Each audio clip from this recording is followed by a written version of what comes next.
Start. श्रीमान, जो मुद्दा मैं आपको फ़िलहाल बतलाने जा रहा हूँ वह किसी के लिए दुख तो किसी के लिए प्रसन्नता की बात हो सकती है। हमारे विद्युत मंडल ने बिजली कटौती सारे राज्य में करना शुरू कर दिया है, जबकि पिछले दिनों बिजली की स्थिति पर जारी श्वेत पत्र में बताया गया था कि मांग एवं पूर्ति में करीब 1200 मेगावाट की कमी है। मंडल हमेशा यही जानकारी देता रहता है, तो यह बहुत ही स्पष्ट है कि राज्य सरकार को बिजली की समुचित आपूर्ति सुनिश्चित करने के लिए आज तत्काल कदम उठाने की आवश्यकता है।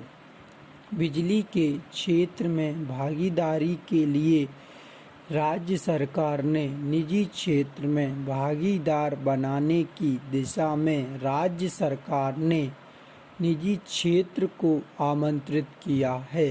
मेरे दृष्टिकोण से सरकार का यह प्रयास कुछ हद तक अच्छा हो सकता है और मैं समझता हूँ कि इससे सरकार को कुछ मदद मिल सकती है, लेकिन पूरे तौर पर नहीं।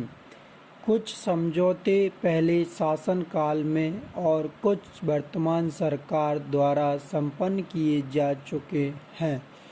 राज्य विद्युत मंडल के वर्तमान संयंत्रों के विस्तार का विस्तृत काम अभी चल रहा है, लेकिन अभी तक इनके नए प्रयासों से कहीं भी अतिरिक्त बिजली उत्पन्न नहीं हो पा रही है। इसका एक कारण यह हो सकता है कि समझौता करने वालों को प्रशासन से पूरा सहयोग नहीं मिल पा रहा है। दूसरा कारण यह भी हो सकता है कि प्रशासन स्वयं स्थिति के प्रति चिंतित नहीं है। सही बात यह है कि देश के विकास के लिए कृषि एवं उद्योग दोनों ही आवश्यक होते हैं और दोनों का उत्पादन निरंतर बढ़ते रहना चाहिए।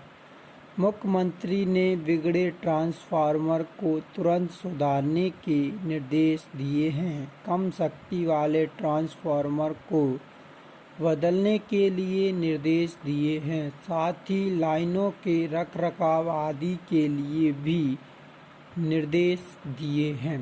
यह हमारे लिए बहुत प्रसन्नता की बात है, जहां तक मैं समझता हूं कि इन कार्यों के लिए विद्युत मंडल को किसी प्रकार के निर्देशों की आवश्यकता नहीं होनी चाहिए, क्योंकि बोर्ड का तो काम यही है।